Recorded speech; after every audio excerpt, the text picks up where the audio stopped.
Good evening, good evening. It's nice to see all of you today on this beautiful, glorious, sunny evening in Washington, D.C. with the thunder and lightning rolling around us.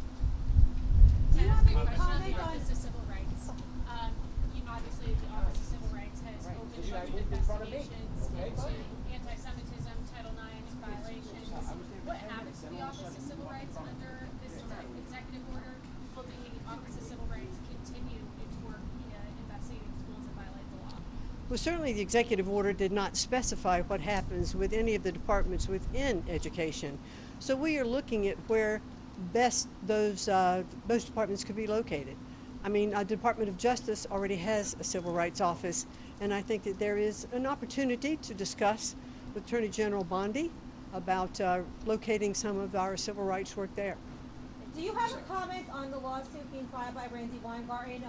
This is the person who said that she'll only care about students once they start paying union dues. Does she have any standing suing the administration?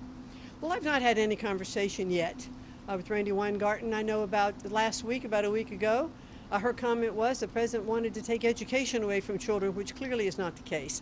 He wants to improve education for children. He wants to get those dollars, even more dollars, back to the states without the bureaucracy of Washington. So that's our plan, that's our goal.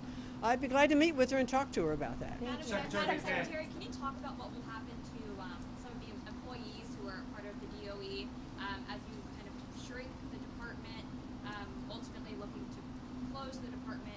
What will happen to these employees? Have you discussed, what the next plan will be for all of these employees? Well, thank you so much for asking that, because last week we had we did terminate almost half of the Department of Education.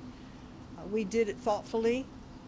We looked to see where duplication was in the departments.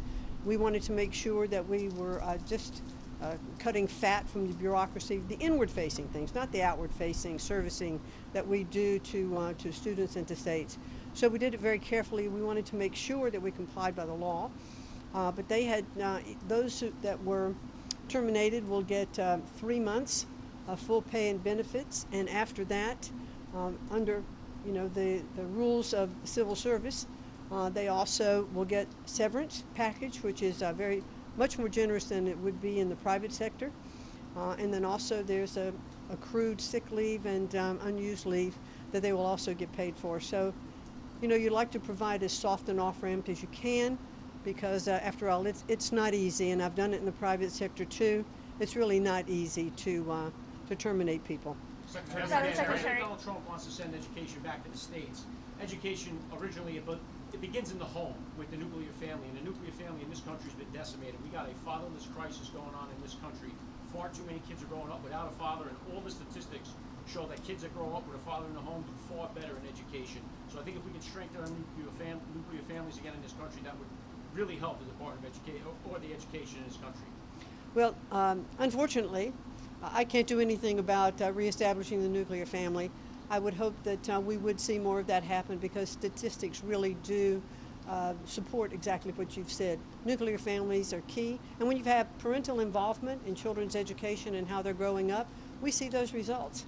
And a lot of charter schools around the country actually invite parents to come in, and some of them actually require parents to sign a contract that they're going to support their students when they get home. So the more parent involvement we can have, the better it is for children for many of the things that they're doing, not just education. I just spoke with one of the governors who was at the signing of the executive order, and he said he would like to see the money that's coming into the states from the DOA just come in with no strings attached. How do you view such a request? Well, first of all, you said the DOE. That could be interpreted to be the Department of Energy. So we're the Department of Education. And I think always, governors would always like to see funding without any strings attached.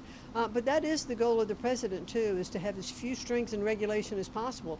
Right now, for about every dollar of funding that goes into the states, one statistic that's shared with me is that 47 cents is spent in regulatory compliance. The president would clearly like to see that money being used to educate our students, and that's the goal. Thank you. Thank you.